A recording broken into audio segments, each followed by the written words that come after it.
Thank you guys for coming out. You guys could be doing anything, but you are here with us. Shout out to WFPR Radio and our co-sponsors, the SPU Bookstore and SGA and the Powwow. I'm super excited for the guests that's about to be coming out.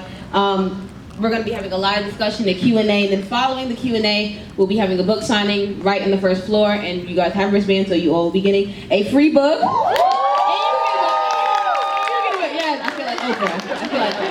Yes, everybody gets a free book, so I'm super excited. The hashtag is @See the God SPU. You guys can use the hashtag. Have any questions? We'll be having a Q&A following after that, so get your questions ready and all that good stuff. And without further ado, you might know him from Power 105.1, the world's most dangerous morning show, The Breakfast Club. You might know him as, you better put some respect on his name. And this guy has so much insight. I've looked up to him for a very long time, so to even be in the same presence as him every week is truly an honor. I'm so happy to have this man come to St. Peter's. He could be anywhere. He is extremely busy, and he is here right now. So make some noise for Charlamagne Tha God. St. Peter's, what's happening? What up, Shantia? How are you, New York? Oh, let me add, New York Times best-selling author. Yep. How's that feel for you? Has it hit you yet? I honestly haven't really thought about it, because like when I create, I just try to create dope content, and I don't really think about what's gonna happen after I create the dope content. Like I get more excitement from like people reading the book and telling me that it's dope, you know. But everything else that comes with it, New York Times bestsellers list, you know, maybe turning it into a movie, that stuff is great too. Has it felt like emotional, kind of? Cause like you're not emotional, you're a Cancer, but like you're emotional, but like you know, yes. I'm a Pisces, so you know, but you're emotional, but like, all right. So how does that feel for you? Like you know, the whole process, like starting from just having it as an idea to like seeing all this. Yeah, I mean that's the best part about it. The best part about it is just actually getting the work done. Because you know, so much depends on execution. Like everybody in here probably has good ideas at some point in their life, but if you don't actually go out there and execute that good idea, then it's just a thought that just lingers in your mind. It's like a fart. Like you fart and then it just, you smell it and then it goes away. Like you gotta execute, you know? So that execution, it feels good. Right. So over the years, you know, you've done as an unpaid intern, Wendy Williams, Power 105, you're doing so many other things. But before all that, you were just young boy from Moncks Corner, South Carolina. Yep. Just with a dream. Absolutely. So for you, from that point, what kept you going from that point on?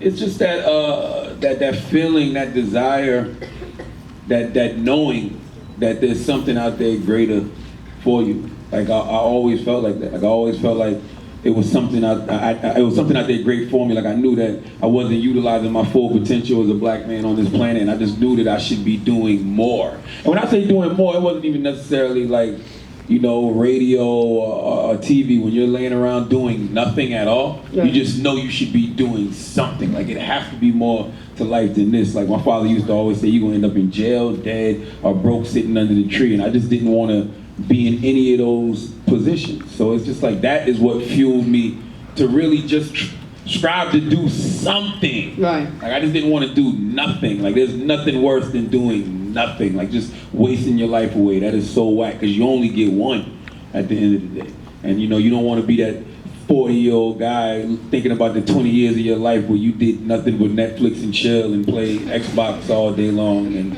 waste your life and smoke and drink, and you like, yo, what happened? You can't press rewind. Right, and then you lost a lot of friends. People don't know, you lost a lot of friends along the way within your whole process and your journey. But in the book, you know, you mentioned like, you know, the upsetting, you lost these people in your life. But like from an emotional standpoint, like were you even able to mourn? Because you were chasing your dream, trying to be a top radio personality and just do something with your life. So did you even get that chance to even process it? I'm a sociopath, man. It's like I don't even think about it. Like I mean, I think about it, but it's like my thought process is the world keeps spinning, so I got to keep going too. Like that's how I honestly feel. Like no matter what you're going through or what happens in your life, like you can't stay down for too long, because the world is gonna keep moving. Time is gonna keep going. You're gonna keep getting older. Like everything to you, your world has stopped completely. Like oh my God. But then you look outside and you realize no, things are still going. So you gotta get up and go too. So how's your dynamic been with your family over the years? Because you know your dad, he was hard on you growing up. Your mom, she was tough on you too, but definitely not your dad. So you guys still have a good relationship now? Absolutely. Or? I love my pops. I can't even say my pops was hard on me. My pops was a father. You know, that's what fathers are supposed to do. Fathers are supposed to be hard on their kids, especially when you got a little bad son. You know what I'm saying? I was a little bad kid, like in all through school. So it's like he provided me with that discipline that I need, and that's why I tell, you know, younger people, always listen to your elders, man, because everything that you're possibly going to go through in life, they've already been through twice, maybe 3 times. So it's just like a lot of times you think they're being hard on you, but they just know the path that you're going down, and they know where that path leads, and they're trying to get you off that path. So everything my father ever told me when I was younger, absolutely positively came true. So if I had listened to that advice way earlier, I may be a lot farther than I am now. So does it annoy you when you see like young artists come up to the Breakfast Club, like I'm not gonna say no names, you already know, just thinking they know everything, and like you try to put them on game and like they still don't get it? Does that even, how do you feel about that? Does it bother you? No, it doesn't bother me, because when I sit there and tell them in the interview that they won't be around next year and they're not around next year, they're like, oh, Charlamagne the Prophet. No. I've just seen this before. You know what I'm saying? Right. That's why I have a principle in my book called Give People the Credit They Deserve for Being Stupid, including yourself. And that's basically the know-it-all, knows-nothing chapter. Like, I wake up every day and I'm receptive to new information. I'm receptive to new people, because new people will come into your life and tell you things that you may not know to help you grow farther. So I'm too dumb to be closed-minded. So whenever I see somebody come to the radio station or anywhere, any of those new artists, and they're closed-minded and they think they know everything, I just know they won't be around. They won't last long, because there's no evolution in thinking you know everything. If you know everything at 20 years old, then what's up? Like, what are we doing? Why you don't run the world? Like you're not gonna last like that. Like, you gotta be constantly open to new information. Has there been a time you've seen an artist at the Breakfast Club and you've seen them look like they're going down the wrong path, and you're like, you know, let me talk to this young brother and really give him some real knowledge? Yeah, I try to all the time. I mean, who specifically? Man, I do that with Kodak Black. I love talking to 21 Savage, but you know, those guys like that, like a guy like 21 actually knows what he's been through in his life, and he's already trying to get on the right path. My thing with those guys like that is a lot of times the music that we hear them making is about 4 or 5 years behind where their mental process is. So a guy like 21 is fresh out of the street, so that's the type of music he's making, but he already understands he's in a better position. He already understands that God put him in a position to do something with his life, so he may be a little bit mature than his music, but his music is still influencing the youth. So it's good to hear guys like 21 get on there and say, look, my mind is someplace else right now. I'm growing, I'm evolving. Like, I don't glorify that street stuff like I used to. Like, I want to go this way. I think it's good for kids to hear that, because a lot of times, like I said, these artists are influencing kids with their music, but their music is sometimes 4 and 5 years behind where they're at currently. Right. Got you. So now following into that, now you have been extremely vocal about interns and being an unpaid intern. You know, you worked at Z93 Jams, and then you worked with Wendy Williams for free, but people don't know that whole process. So now, what if you have a situation when someone wants to work for you, you know, they want to do the job, and they're like, look, man, I got student loans to pay in 6 months. I need money. How would you respond to that? Get a job. Because like you working with me because you want an opportunity. You clearly want to be in this game in some way, shape, or form. So you're working with me for the experience, for the education of working in the game. Like, you got 168 hours in a week. I tell everybody, man, that's more than enough time to pursue your dreams as well as deal with your reality. The reality is you're in school, so you're probably gonna be in school, you know, in class 30 hours a week. The reality is you know, might got student loans and you just need some money in your pocket. So you go get a little job at Subway up the street and you might be working there 30 hours a week, but you still got mad hours to do the other things that you just want to do. Like, if you want to go intern at the radio station for 30 hours a week, you got time. It's 168 hours in a week. If you are utilizing all of them correctly, the right way, you got more than enough time to do what you want to do, including sleep. The things you don't have time to do is all the extracurricular stuff like Netflix and chilling, and the Xbox, and sitting around on Instagram watching crazy sketches all day long. Like, I guarantee you, if all of y'all went home right now, went back to your dorms or whatever, and y'all wrote out the 168 hours, and you literally wrote down, you know, what do you do with this time? Like, I'm in school this amount of time, I'm at work this amount of time. You're gonna be looking at 70, 80 hours like, wow, I'm really not doing nothing. I'm really not doing nothing with this extra 70, 80 hours a week. 168 hours in a week, just think about that. That's a lot of time to pursue your dreams and deal with your reality. Do you think social media has had an impact on people thinking that instant fame could just happen like overnight? Because a lot of people thought your success happened overnight, which clearly didn't, and you faced a lot of 19 years. It's my 19th year in radio. Been fired 4 times. 19 years in radio. I've been fired 4 times. I just started making money, the past 4 to 5 years. I think the problem is y'all are chasing fame. I've never chased fame. I just literally wanted to do something positive with my life, and I found something that I'm passionate about. I found something that intrigues me, which is radio. So I worked at just wanting to be the best at radio. Never was my mindset, I want to be famous. Never was my mindset, I want to be rich. My mindset was, I want to be the best at my craft. And I think that's the mentality that everybody has to resort back to, because that's what it's really all about. You should want to be the best in your field. Chasing fame, what is fame? Fame is fleeting. That's nothing to stand on. That's not a foundation. Like that's the problem with America today. We equate success to fame, or equate success to celebrity. Success is subjective. Success is whatever makes you happy. Whatever field you're in, when you get up in the morning and you go to that job, or you might be something you own, whatever it is. If it makes you happy and you're happy doing it, that's what success is. And I think everybody just needs to get back to being the best in their field and stop chasing fame. And now people, let's clap for that, please. And now with social media also, people think if you have a verified check, that means like you on and you popping. 90% of the people that hit me with verified checks, I never heard of them in my life. And I go look and I be like, why they got a check? And I literally be thinking that in my mind, like, why do they have a check? What does that even mean? Like I don't even know what that check means. Like, what does the check mean? What does the verified check mean? Right. And some people may say, if I have this following X, Y, and Z, I should be put on TV. Or that's why. So how do you feel about that? I think you're out of your mind.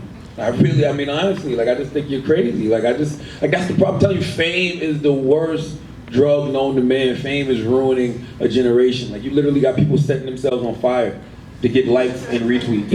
Literally. It's the dumbest thing in the world. You're making permanent decisions based off temporary feelings. And it's not even fame. It's really just being infamous. Nobody knows you. It's have you see this dumb dude that set himself on fire? That's what we're saying when we're looking at the video all day long, and we're looking at these kids are stupid nowadays.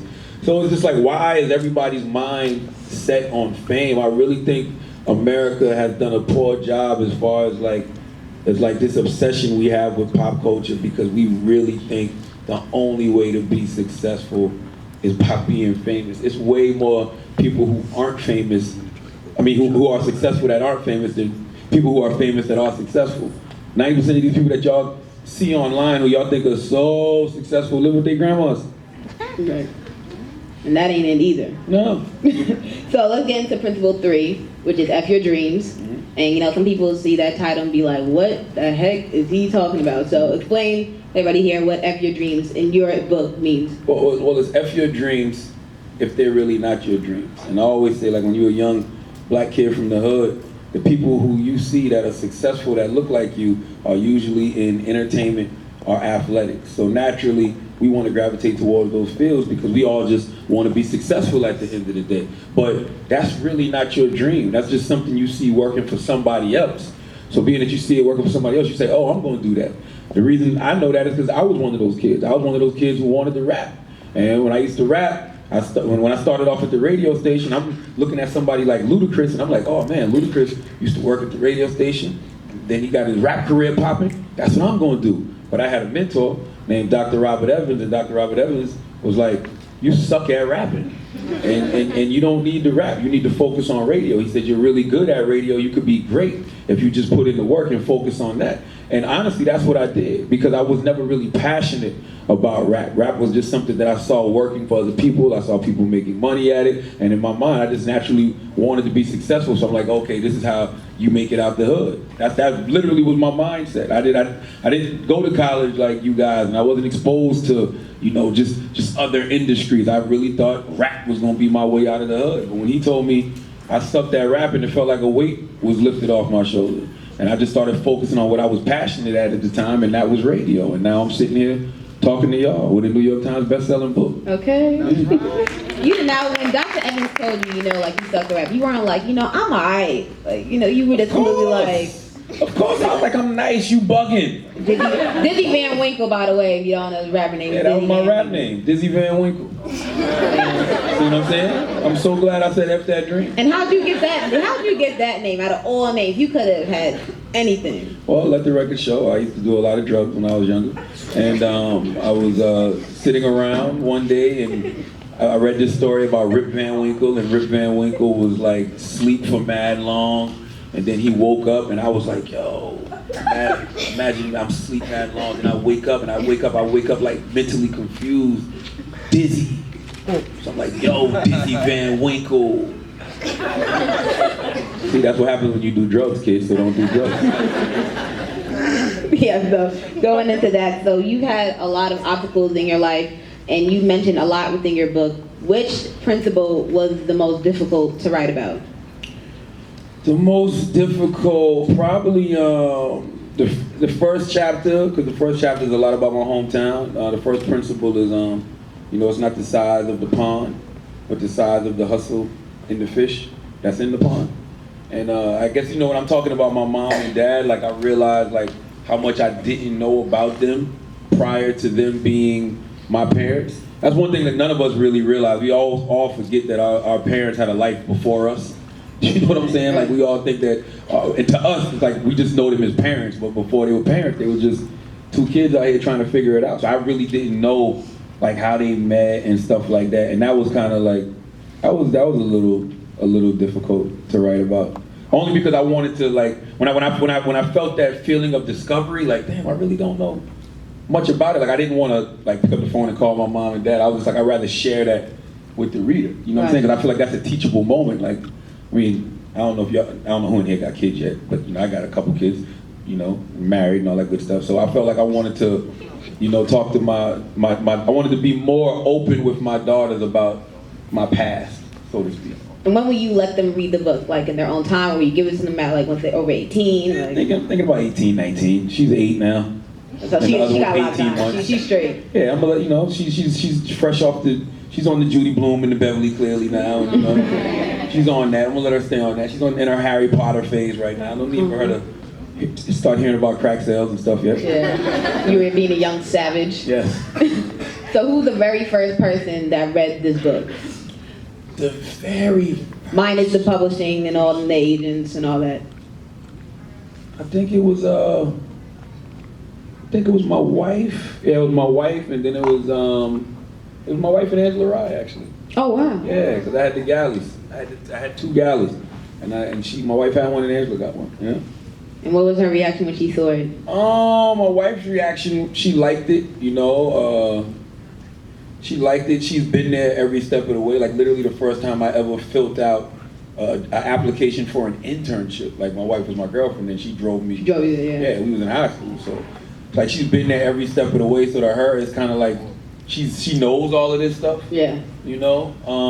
So her eyes, even though her eyes were fresh, and it's good for her to read it, and like she knows a lot of the people in the book, even though I changed names and stuff like that. But it was better getting an outside perspective from like somebody like Angela, who was like, yo, this book is awesome.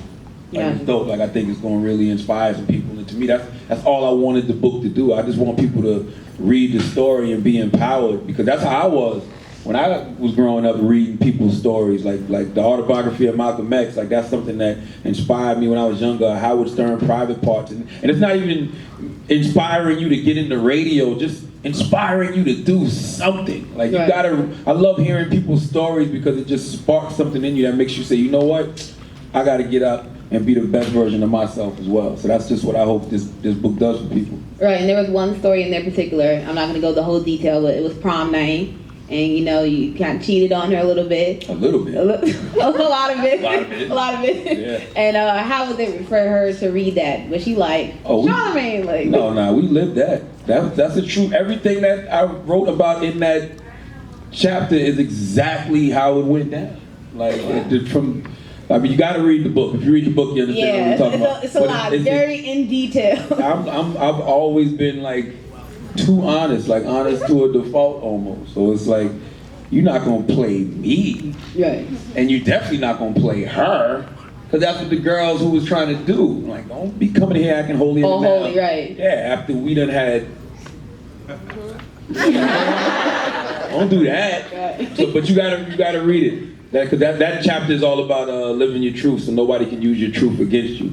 And I always say it's the Eminem and 8 Mile theory, because at the end of 8 Mile, Eminem said everything about himself that his opponent could possibly say, and it just left his opponent speechless. His opponent didn't even know what to do. So when he did that, he was done. So when these young ladies tried to come to my wife and blow up my spot, no, that's not what happened. This is what happened. But you gotta read it to fully understand. So what has been your most honest moment in radio? Honest moment in radio? Oh, probably when the Can I Get a Drop moment. Because it's like, those guys tried to jump me the day before. And it's like, I went on the radio. Like, when you see me running into the building, I ran right to the microphone. Like, I ran right in the studio and got right on the air and started talking about the situation. And I didn't gas it up. Like, yeah, they tried to jump me. And I was like, you ain't no killer, made you run and all this. I ain't do nothing. I told the truth. Like, yeah, these dudes hit me in the back of the head. I took off. And it's like, when I did that, the people who tried to set me up couldn't even use it. Right. It's like you played yourself here. It's like I can't even. It was like he got on the air and told everybody exactly what happened. So by the time the video came out, it's like, yeah, you get a chuckle, but you can't get on your radio station and use that and kill me. You know what I'm saying? Right. Because I owned that moment. Yeah. That's a prime example of living your truth, so nobody can use your truth against you. Right. So when you interviewed Angie Martinez, you asked her, will there be another Angie Martinez? Do you think there'll be another Charlamagne Tha God? No, and it shouldn't be. It should be another whoever's next.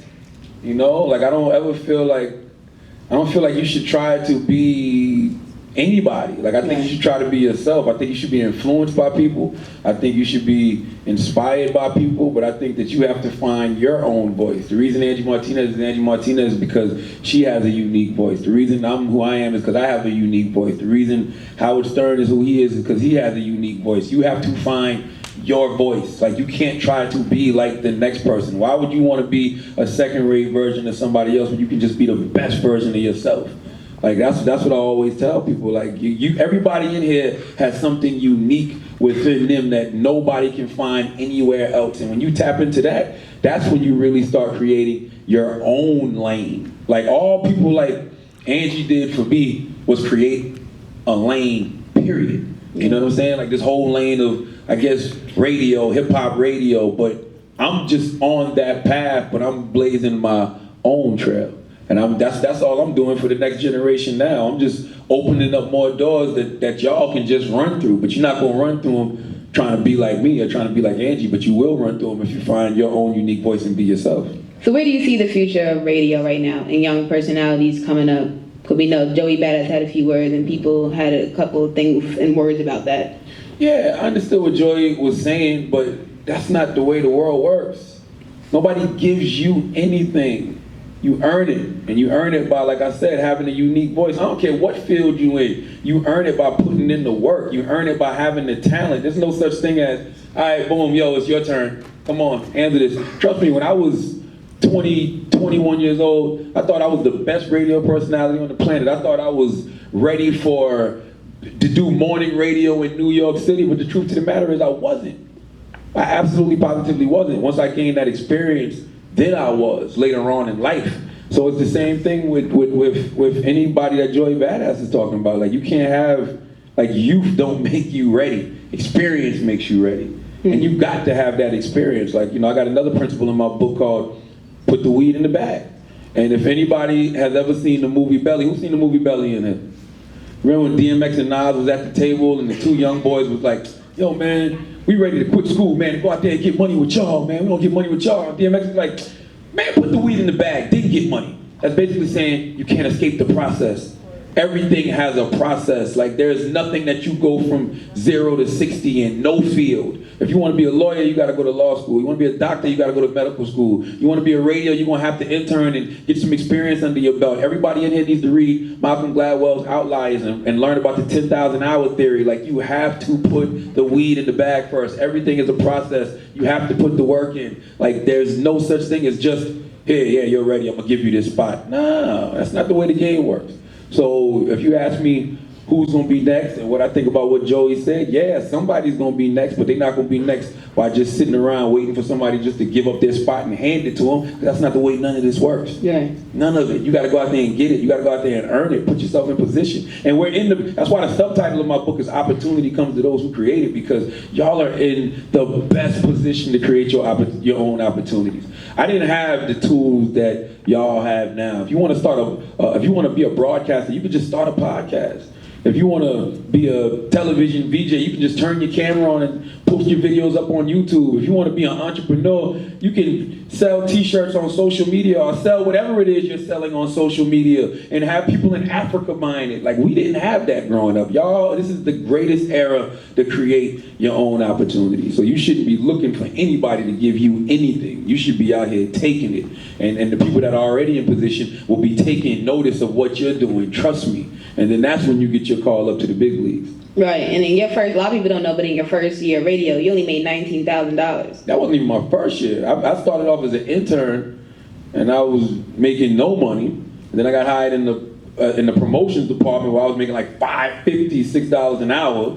And then when I started doing part-time as an on-air personality, it was still like $5.50, $6. And then when a new radio station came in the market and hired me to do full-time, my first gig was $19,000 a year. But I didn't care because I loved the game of radio, and I was getting the opportunity to do what I love, which was come on the radio every night, Monday through Saturday, 7 to midnight. Like, that experience is priceless. Just like when Wendy Williams reached out, you know, and you got to read the book because I'm saying reached out, but it's a much longer story. Yeah. But when her husband was like, yo, we want you to come, you know, be Wendy's co-host, he was like, we can't pay you, but we can give you a place to stay. I was out. I packed up a little bag from South Carolina and I was gone because I recognized opportunity. And a lot of y'all don't recognize opportunity unless it's a paycheck attached to it. But being that I knew that if I sat by Wendy for however long and did what I was supposed to do there in that position, I'd be able to write my own ticket. And that's exactly what happened. Was there ever a point in that time you were like, you know, maybe I should try to act, you know, maybe to get some type of money or anything? You were just like, nah, let me just ride this out and see what happened. Just put faith in God. Shut the hell up and listen. You know what I mean? You ever heard in those old mob movies, they'd be like, yo, you're in a privileged position to learn a thing or two. You know, just shut up and learn. And that's exactly what I did. I knew I was in a privileged position to learn a thing or two or three. And that's exactly what I did. And I just played my position, and I showed and proved through actions and deeds, not words and lip service. And eventually, after like a year and a half, they had to put me on payroll. And the reason they had to put me on payroll is because advertisers wanted me to endorse their products. And like, you know, clubs were asking, yo, does he do club nights? So the radio station was like, yo, we losing money if we don't sign this kid. So that's what ended up happening. Right. And even though you and Wendy Williams fell out, did you send her a book? Did you want to, or you just like, nah, I'm off that, like, she's doing her thing, I'm doing my thing? Yeah, I'm like I say all the time, people come into your life for reasons, seasons, and lifetimes. Like, I know the reason she came into my life. It was a few great seasons, and I'm good. Like, I wish her the best. I see her on TV prospering, and I'm like, yeah, go, do your thing, Wendy. And I'm here doing my thing too. So, no, I didn't waste the postage money on sending her a book. So, with this career in entertainment, how you've been doing this for a very long time, how have you been able to keep longevity? Because it's like you said, everybody wants instant fame, and then by you'll tell an artist, right, we won't see you next year. You're here for 1 year, you burn out the next year. So how have you been able to maintain that? By not being a caricature of myself and, you know, being authentic at all times. Like, you know, a lot of times people get caught up in being a caricature because they hear what people like about them. Like, oh, I like when Charlamagne made Little Mama cry. I like when... Right. You still hear that to this day. People still calling like, you messed with Little Mama? Exactly. Like, right. That happened yesterday. Literally. That's the internet, though. That was 7 years ago, but that's the internet. So it's just like, I could have stayed that person, right. You know? But you don't last long like that. Like that's a prime example of not being able to grow. Like, I'm not going to let nobody put me in a box. Like, whatever you think Charlamagne is, you're probably wrong. Because I'm always evolving. I'm always like thinking of some other way to move the culture forward. Like, I'm never gonna get caught. I don't think it's no value in shock whatsoever. Like, I'm not saying wild things to get a rise out of people. Like, I feel like that's how you crash and burn. Like, I've watched people before me who I loved and adored. But that's exactly what they did. Like they were shock jocks. They said things for shock value, and they literally all crashed and burned. And I feel like the reason I'm still here is because I am truly authentic. I'm not afraid to grow. I'm not afraid to evolve, and I'm not gonna let nobody put me in a box. Right. Now, going into privilege a little bit, because the title is Black Privilege. In an interview with Jadena, you said when you create your own system, you create your own privilege. Mm-hmm. So can you explain a little bit into that, what you really meant? Well, yeah, I mean, it's a couple ways to look at that. Like, everybody keeps asking me about the title of the book, and I simply tell them, I feel like it's a privilege to be black, and I feel like, when you're talking about black privilege, you're talking about something spiritual, you're talking about white privilege, you're talking about something systemic, and I feel like we just have access to a divine system that helps us to prosper in this country in spite of. And, everybody always looks at that one definition of privilege, and that one definition of privilege is, advantages granted to a certain community or persons in America. But the other definition of privilege is simply an honor to be. And I feel like it's an honor to be black. I feel like it's an honor to be a man. Just like anybody in this room should feel like it's an honor to be whatever they are. You know what I mean? So when you're talking about privilege, from my aspect of the book, that's what it means. I just feel like it's a privilege to be black. When you're talking about systemic privilege, yeah, Jadena is a great example of that, because you look at, like right now, y'all building this ecosystem at this school here at St. Peter's University. I don't even know if y'all know, but Jadena and Issa Rae went to school together. And when Issa Rae used to be putting together her little school plays and stuff like that, she used to get Jadena to do the music. And she told Jadena, like, yo, when I get on, I'm gonna put you in a movie or a TV show, because she wanted him to act, but Jadena was like, nah, I'm gonna rap. But now that Issa Rae got her show on HBO, what did she go do? She went and got Jadena now, and Jadena was on Insecure as a guest, for the first season. So that's when you start creating your own privilege amongst your people. You know what I'm saying? That's when the black privilege becomes a systemic thing as opposed to a spiritual thing. Because at the end of the day, we're all we need.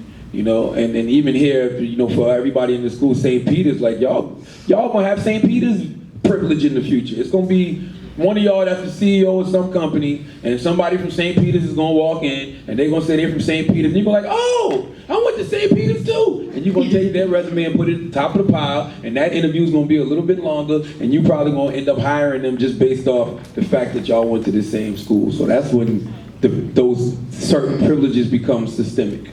And what's the most, not best, but what's the biggest relationship you've had to grow through throughout your career, as far as a radio personality you've really grown with, and started from the bottom all the way up? Who was that main person?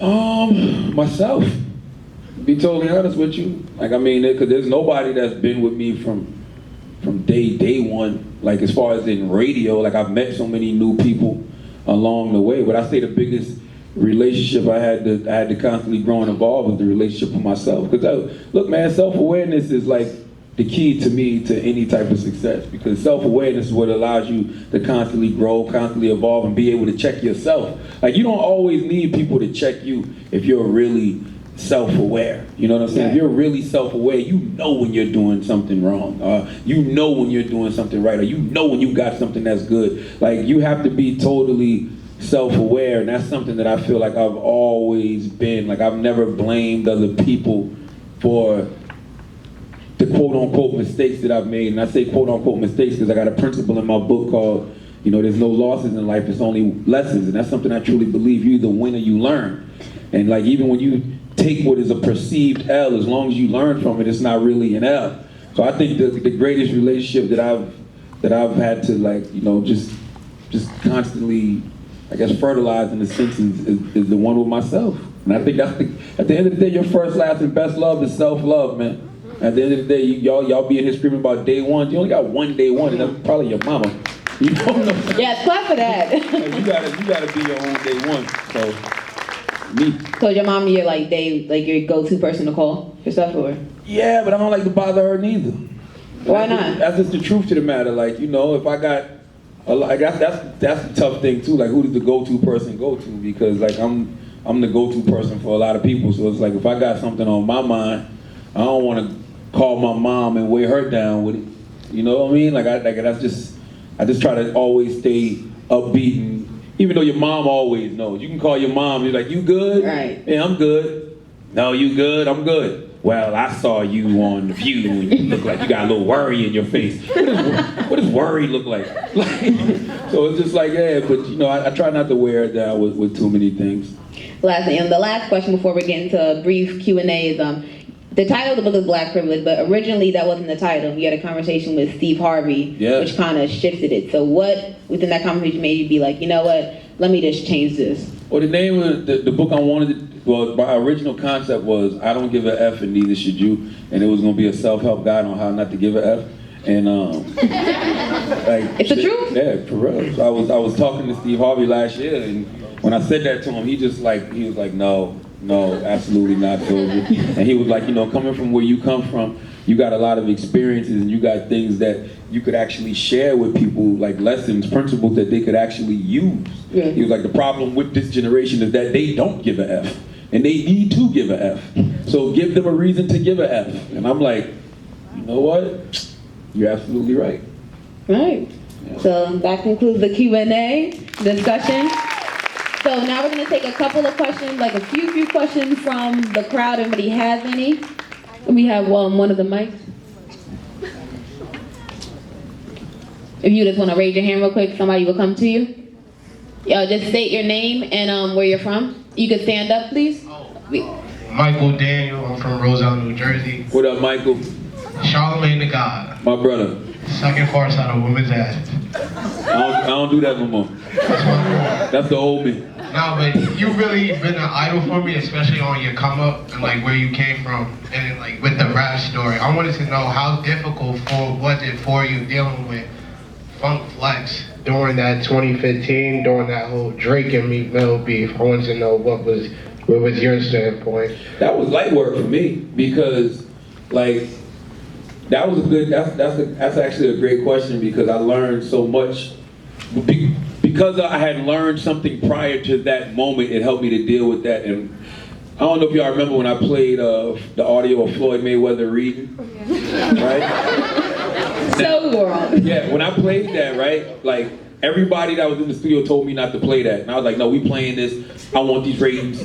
Just we go get bad likes on Instagram. Like I was doing it for all the wrong reasons. I was doing it for all the wrong reasons. I just wanted the attention that came with it. So when I played it, like nobody at the job checked me on it. Nobody in the street checked me on it. I just felt bad.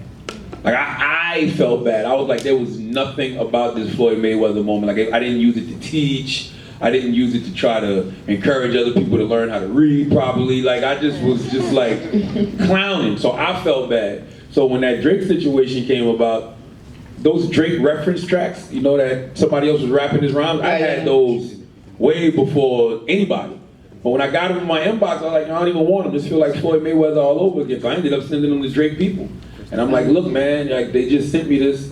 Look what happened. You know, I'm just sending y'all this. I don't want nothing to do with it. So I guess he was so like happy that I didn't go in on him maybe. And he ended up putting my name in the record.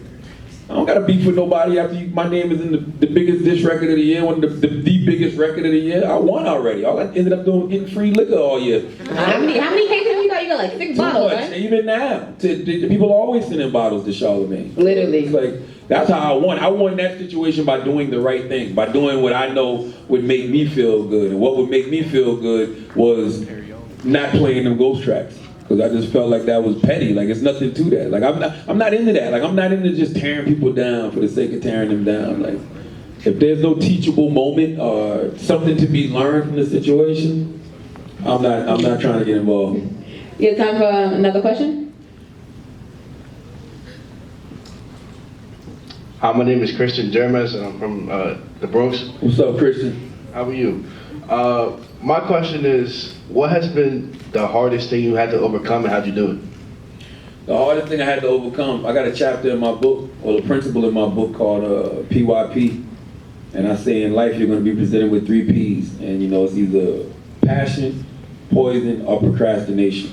And you know, your passion is whatever you're passionate about. You know, the thing that you go to sleep at night and it's on your mind, the thing that you wake up and it's on your mind, like that thing that you just love, like radio is my passion.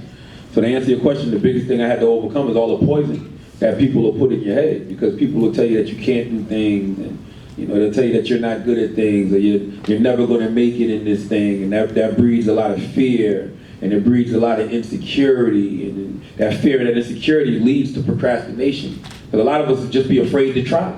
We'll just be afraid to try because we don't want to prove them people right. Like if those people tell us that we can't make it, in our mind we're like, well, if I don't try, and he could never say I didn't make it because I didn't even attempt it.